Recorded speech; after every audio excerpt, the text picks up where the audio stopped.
Morning to all of you students. आइए आज हम लोग अगला टॉपिक पे बात करते हैं और यह टॉपिक है आपका राज्यों का पुनर्गठन और राज्य पुनर्गठन आयोग। क्या बोल रहा है कि राज्य का क्या करना है, दोबारा गठन करना है यानी पुनर्गठन है ना, और राज्य पुनर्गठन आयोग बनाना है। कहने का मतलब वो ऐसा आयोग बनेगा जो राज्यों को पुनर्गठन करने का काम करेगा। ठीक है, तो चलिए जानते हैं, रोचक बात है, इम्पोर्टेंट बात है। ठीक है, भारत एक संघीय राज्य बनेगा और उसके तहत राज्य सरकारें होंगी। क्या बनेगा? भारत एक संघीय राज्य बनेगा यानी राज्यों का संघ बनेगा और उसके तहत राज्य सरकारें होंगी यानी हर राज्य में राज्य का सरकार होगा। ठीक है, यह तो संविधान में निर्धारित किया गया था, लेकिन ये राज्य किस आधार पर बनेंगे यह प्रश्न बना हुआ था। अंग्रेजों ने अपने भारतीय साम्राज्य को कई प्रशासनिक प्रांतों में बांटा था, जैसे मद्रास, जिसके अंतर्गत आज के तमिलनाडु, आंध्र प्रदेश, कर्नाटक और केरल के भाग आते थे। है ना, मद्रास के अंतर्गत कौन कौन आते थे? ध्यान दो, तमिलनाडु राज्य 1, आंध्र प्रदेश 2, कर्नाटक 3 और केरल 4 आते थे। किसके अंतर्गत?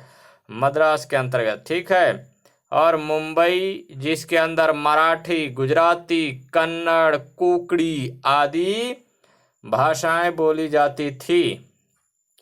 ठीक है, इसके अलावा कई राजाओं की रियासतें थी। रियासत मतलब अलग अलग क्षेत्र बना हुआ था, अलग अलग भाग बटा हुआ था, रियासत है ना। यहाँ भी कई भाषा बोलने वाले रहते थे।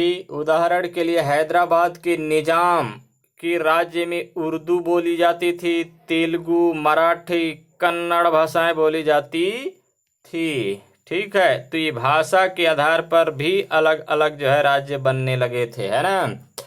स्वतंत्रता आंदोलन के समय एक प्रमुख मांग यह रही कि राज्यों को प्रमुख क्षेत्रीय भाषा के आधार पर गठित करना चाहिए। एक भाषा बोलने वाले जो कई राज्यों में बटे हुए थे वे एक राज्य बनना चाहते थे। 1917 से ही कांग्रेस पार्टी ने इस मुद्दे पर अपनी प्रतिबद्धता जाहिर कर दी थी कि आज़ादी मिलने के बाद भाषाई आधार पर राज्यों का पुनर्गठन करेगी।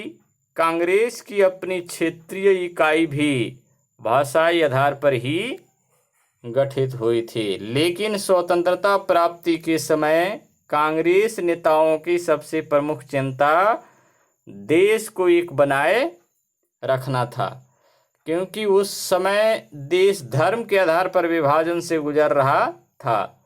उनको यह लगा कि इस समय देश में एकता की भावना की जरूरत है, न कि भाषा के आधार पर आपसी वैमनस्य यानी आपसी विवाद की। वे इस सवाल को कुछ समय के लिए टालना चाहते थे, क्योंकि उन्हें लगता था कि इससे विभाजनकारी ताकतें मजबूत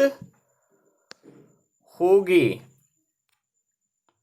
और एक एक करके देश कई क्षेत्रीय प्रशासनिक इकाइयों में बट जाएगा, जिनके बीच में तालमेल बनाना काफी मुश्किल होगा, है ना। संविधान सभा ने 1948 में भाषाई राज्य पर यस्के दर के नेतृत्व में आयोग की नियुक्ति की। आयोग माने एक संस्था बनाया। ठीक है, दर आयोग, है ना। तो दर आयोग ने इस समय इस मांग को उठाने के खिलाफ अपनी राय दी, क्योंकि इससे राष्ट्रीय एकता को खतरा और प्रशासन को असुविधाजनक स्थिति का सामना करना पड़ सकता था। लेकिन देश के विभिन्न इलाकों में भाषाई राज्य स्थापित करने के लिए विशेषकर महाराष्ट्र और आंध्र प्रदेश में व्यापक जन आंदोलन चलने लगे। 1952 में तेलुगु भाषी स्वतंत्रता सेनानी पुट्टी श्रीरामुलु ने अलग आंध्र प्रदेश राज्य के समर्थन में आमरण अनशन शुरू कर दिया, है ना। आमरण अनशन शुरू कर दिया, बिना दाना खाना खाए, है ना। और लगातार 58 दिनों तक अपनी मांग पर डटे रहने के बाद उनकी मृत्यु हो गई। उनकी मृत्यु के बाद प्रतिक्रिया के रूप में तेलुगु भाषी इलाकों में व्यापक हिंसा हुई। पुलिस फायरिंग में बहुत से लोग मारे गए। इस घटना के बाद सरकार झुक गई और उसने अलग आंध्र प्रदेश की मांग को मान लिया। अक्टूबर 1953 में, है ना, 1953 में अलग आंध्र प्रदेश अस्तित्व में आ गया, यानी अलग राज्य बन गया। इसके साथ ही मद्रास प्रांत का शेष इलाका तमिल भाषी लोग तमिलनाडु का मांग कर लिए, है ना, राज्य बनाया गया। एक अलग राज्य के गठन के रूप में आंध्र प्रदेश की सफलता ने अन्य समूहों को ज़्यादा पुरजोर तरीके से अपनी मांग को पेश करने के लिए उकसा दिया। देख रहे हैं ना, इस तरह से जो है राज्य अलग अलग लगे बनने। भाषा के आधार पर राज्य बनने में यानी बनाने में कई कठिनाइयाँ थी। किसी भाषा का क्षेत्र कहाँ समाप्त होता है और दूसरे का कहाँ से शुरू होता है, यह तय करना आसान नहीं था। हर क्षेत्र में कई भाषाएं बोली जाती थी। किसी राज्य बनाने का आधार बनाएं और उसमें भाषाई अल्पसंख्यकों का क्या स्थान हो। मद्रास आज का चेन्नई है, ठीक है, और मुंबई आज का बम्बई, उस समय बम्बई कहा जाता था, आज का जो मुंबई है, जैसे शहर थे जिसमें कई भाषा बोलने वाले लोग रहते थे और दूर दराज के उद्योगपतियों ने निवेश किया था। इन महानगरों को किस राज्य का माने या फिर क्या उन्हें स्वतंत्र नगर राज्य बनाना चाहिए। बहुत बड़े क्षेत्र में कहने के लिए तो लोग हिंदी बोलते थे, मगर वास्तव में लोग छत्तीसगढ़ी, बुंदेली, भोजपुरी, अवधी, हरियाणवी, मारवाड़ी आदि भाषाएं बोलते थे। क्या इन्हें अलग राज्य बनाना चाहिए? आदिवासी अंचल जैसे झारखंड का क्या करें? ये प्रश्न बहुत उलझा देने वाले थे और उनको लेकर व्यापक आंदोलन भी शुरू हो रहे थे। सरकार को विवश होकर एक राज्य पुनर्गठन आयोग बनाना पड़ा, जिससे इस तरह की मांग की समीक्षा करके अपनी सिफारिश सौंपनी थी। आयोग ने अपनी सिफारिश 1955 में दी और उनको मोटे तौर पर मान लिया। ठीक है, मोटे तौर पर मान लिया गया और उनके आधार पर राज्यों के पुनर्गठन यानी राज्यों के गठन की प्रक्रिया शुरू कर दी गई। अंततः भारत के राज्यों को प्रादेशिक भाषाओं के आधार पर गठित किया गया। कांग्रेस के राष्ट्रवादी नेताओं की चिंताओं के विपरीत भाषाई आधार पर राज्य बनाने से भारत का विघटन नहीं हुआ, बल्कि राष्ट्रीय एकता को बल मिला, क्योंकि विभिन्न भाषा बोलने वाले ने देश में अपने लिए एक सम्मानजनक जगह पाई और अपनी भाषा व संस्कृतियों को विकसित करने का मौका भी पाया। ठीक है, उसके बाद आपका है कि योजनाबद्ध विकास। कैसे विकास किया गया है?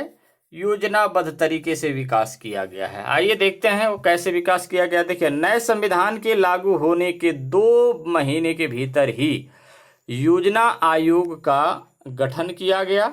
योजना आयोग, जिसमें योजना के माध्यम से विकास किया जाएगा, जिससे भारत के आर्थिक विकास के लिए योजना बनाना था। पंडित जवाहरलाल नेहरू योजनाबद्ध विकास के पक्षधर थे। वे मानते थे कि केंद्र सरकार को आर्थिक विकास के लिए ठोस कदम उठाना चाहिए। योजना आयोग ने पंचवर्षीय योजनाओं का प्रस्ताव रखा और विकास के लिए एक मिश्रित अर्थव्यवस्था का नींव रखी, जिसमें शासकीय और निजी क्षेत्रों को साथ मिलाकर काम करना था।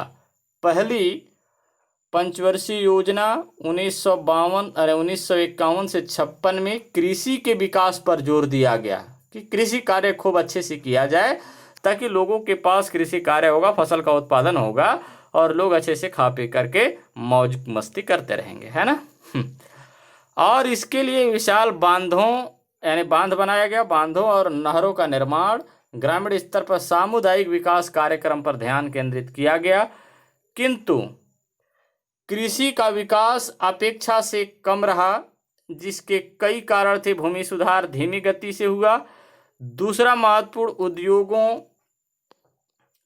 का न होना, जिससे खेती के लिए उपकरण, रासायनिक खाद आदि मिले और ग्रामीण बेरोजगारों को रोजगार मिले। इसके दो मुख्य कारण थे। दूसरी पंचवर्षीय योजना 1956 से 1961 में यह माना गया कि देश की प्रथम प्राथमिकता औद्योगिकरण हो, जिसमें शासन की विशेष भूमिका हो। भारी उद्योग जैसे लौह इस्पात, मशीन उत्पादन, उत्खनन, बिजली, रेलवे और परिवहन आदि का विकास शासन द्वारा हो। दूसरी तरफ मझोले तथा छोटे उद्योगों में निजी क्षेत्र की भागीदारी स्वीकार की गई थी। योजनाकारों का मानना था कि औद्योगिक विकास से कृषि क्षेत्र में रोजगार का भार कम होगा, लोग शहरों में आकर कारखानों में काम करेंगे। औद्योगिक विकास से सेवा क्षेत्र का भी विकास होगा।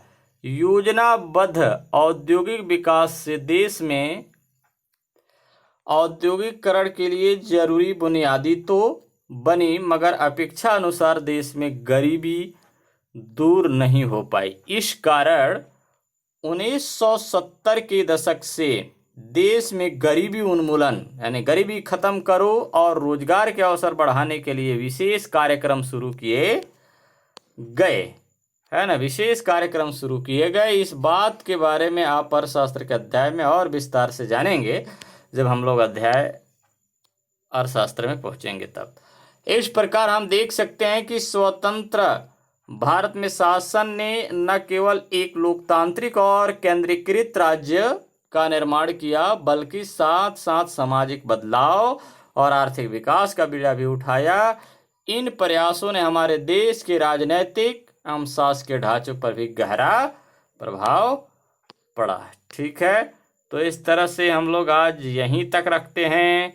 बाकी अगले दिन हम लोग और देखेंगे, लेकिन इससे पहले कि आपको एक दो क्वेश्चन दे दिया जाए और हम लोग ये नक्शा में देख लेते हैं। आइए नक्शा छोटा करके मैं दिखा देता हूँ आपको, ये देखिए। ठीक है, इस नक्शे में आपने देख रहे होंगे कि अलग अलग, देखिए यहाँ पे ये जो दिख रहा है आंध्र प्रदेश भाषा के आधार पर अलग हुआ। ये मद्रास है, दिख गया मद्रास, तो ये मद्रास और ये मैसूर जो दिख रहा है और ये केरला, ये सब एक ही में थे इतना पूरा, लेकिन धीरे धीरे ये अलग हुए। ये भाषा के आधार पर अलग हुआ। उसके बाद ये छत्तीसगढ़ अलग हो जाएगा, तो ऐसे हो जाएगा, ये छत्तीसगढ़ बन जाएगा। उड़ीसा था, बिहार से अलग होकर के ये बन जाएगा झारखंड, और उत्तर प्रदेश से अलग होकर के ये उत्तराखंड ऐसे बन जाता है ये यहाँ पे। ठीक है, तो इस तरह से अलग अलग जो है राज्यों का पुनर्गठन किया गया है। ये है आपका 1961 का नक्शा आप देख रहे हैं, 1961 का नक्शा है ये। ठीक है, तो ध्यान देना इस नक्शे पर, अच्छे से इस नक्शा को थोड़ा सा वाच कर लेना कि देखिए हमारा 1961 में कैसा देश था, उस देश के आंतरिक जो है राज्य कहाँ कहाँ थे, कौन कौन कैसे थे। ठीक है, इस तरह से थे। आज तो अगर हम बात करें तो तेलंगाना में भी एक आंध्र प्रदेश में तेलंगाना राज्य बन गया है ना। तो चलिए ये आप देख लिए। आगे अब हम आपको देते हैं कि पुनर्गठन।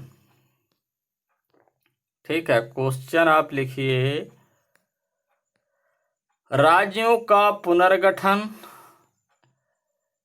और राज्य पुनर्गठन आयोग से क्या तात्पर्य है, स्पष्ट कीजिए। ज़्यादा नहीं लिखने हैं, इसके अंदर आपको मेन चीज़ें जो है कम से कम 10 से 7-8 लाइन लिखने हैं आपको, है ना। ज़्यादा आंसर पूरे पेज बुक का नहीं उतार देने हैं, ठीक है। उसके बाद दूसरा क्वेश्चन है, योजनाबद्ध विकास से क्या तात्पर्य है, इससे क्या फायदा होगा, क्या लाभ होगा, है ना।